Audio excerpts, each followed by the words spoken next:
Andito siya ngayon, tatanungin natin. Te, ano nga ba ang dahilan kung bakit ka pinauwi ng amo mo? Okay te, dito naman sa issue na to na sinasabi nilang nilalang mo daw yung amo mo, or another issue naman is mali ka daw. Sandali lang ha, kasi sabi nila ritoke daw yung ilong eh. Ito, patutunayan natin ha. Oh, hindi ritoke yan ha. Oh. Natural talaga yung ilong niya guys. Ano ba dapat suotin pag galing sa banyo? Raincoat. Assalamualaikum guys. Today, ito na nga pinakahinihintay ko talaga, yung ma-interview ang babaeng nag-viral sa video ni Sir Kabong, OFW na binansagang maganda, pinauwi ng amo niya nang hindi man lang natapos ang kanyang kontrata. Ito siya ngayon guys.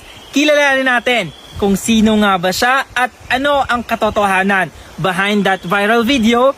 Andito siya ngayon. Hello te, good afternoon! I'm so very happy to meet you in your place. Kilalanin muna natin siya and let her introduce herself to us. So, te, magsalita ka na te. Ito na, oras mo na. Hi, ako nga pala yung OFW na nag-viral sa video ni Kabong. Yes. Yung OFW na binabash nyo. Okay te, ano yung pakiramdam ngayon na sikat ka na te, na binabash ka ng mga tao dahil sa angking kagandahan, di ba? Nakakaloka yung issue na yan eh. Si Ate Fatty ay isang taga Pulumulok, South Cotabato, and guys, siya ay may anak at may asawa, may pamilya siya dito sa kanilang lugar. And ma-describe ko lang yung mga pinambabato niyo sa kanyang mga masasakit na salita at mga bad comments na nilalarawan niyo sa tao. In person life talaga is kakaiba siya.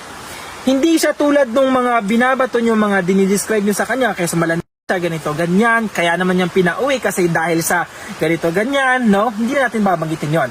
Andito siya ngayon, tatanungin natin, te, ano nga ba ang dahilan kung bakit ka pinauwi ng amo mo?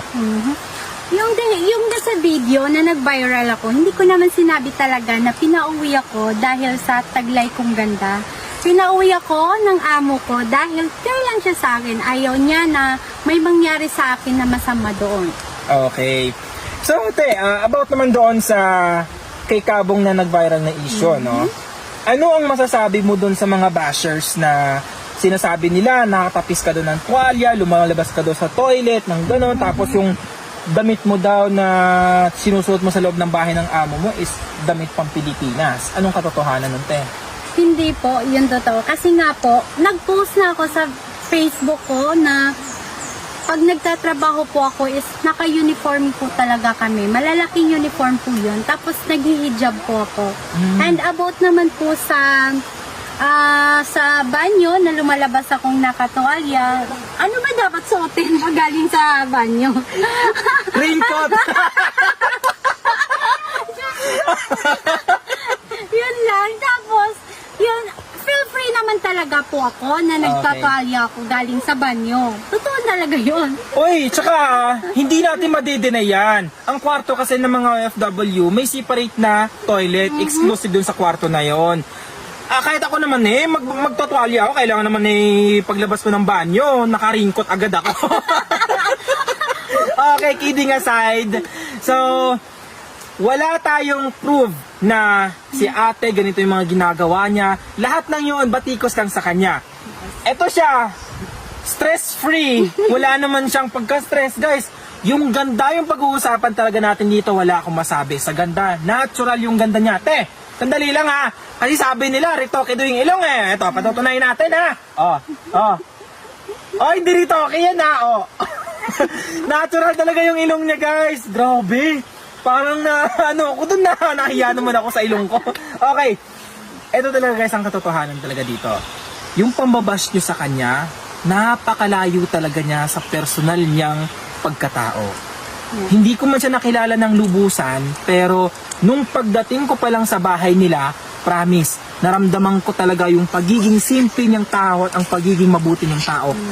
Through her smile, paano niya i-approach yung mga tao, paano siya makipag-communicate sa mga tao, especially like me, na baguhan lang talaga sa kanilang lugar. At first time namin makamit dito mismo sa kanila. Okay te, dito naman sa issue na to na sinasabi nilang nilalang yung amo mo, or another issue naman is malandi ka daw. Ngayon, ipatunayan mo sa amin na ano nga ba ang pinakatotoo nito? Alam nyo guys, paano ko naman lalandiin yung amo ko? Eh, may pamilya ako dito sa Pinas, may mga anak ako. Pumunta lang ako Saudi, hindi para maglandi ko guys. Pumunta ako ng Saudi dahil doon ko sisimulan ang mga pangarap ko. At ito na nga, dahil sa angking kagandahan niya, well, hindi natin may didinayan. That's why her employer decides to send her back to the Philippines. So, yun yung pinaka main reason. At ito namang pambabatikos ninyo, kaya uminit yung issue ni ate girl, ni ate Fatty, dahil doon sa mga comments ninyo, napaka hindi maganda talaga, promise. At ako na yung magpapatunay guys sa personality niya talaga. Ito, yung appearance niya. Wala akong masabing sa kagandahan niya, maganda talaga siya. Pero yung pinaka andito talaga sa puso niya, yung pagkatao niya talaga is napaka-normal lang ng tao. Simple lang talaga sila at hindi talaga siya napakalayo dun sa nilalarawan nila. Napakalandi mo daw. Hindi lang napaka ha. Oo nga. Eh siguro nga doon lang sa videos na yung ano ko kasi shy lang talaga ako sa camera. Yun. Parang ano ba yung pag video sa akin ano na talaga. Lutang ka dun eh. Lutang ako, wala akong kain eh. Dahil ako sa Saudi. Wala akong pera umuwi. Oh, lutang ako nun. Kaya naman pala. Pero in fairness, talaga yung ganda mo, bongga. Ay, thank you. Wala akong masabi sa kagandahan ni ate girl, ni ate Fatty. Promise. Ayahan naman pala, pinauwi siya. Eh, hindi natin alam yung issue na yon. Well, sa kagandahan talaga, wala akong masabi guys. Napaka. Para sa akin lang to Ewan ko na lang sa inyo. Pero para sa akin talaga, maganda si ate girl. Si ate Fatty, napaganda. And guys, abangan nyo ang part 2 interview namin with ate Fatty.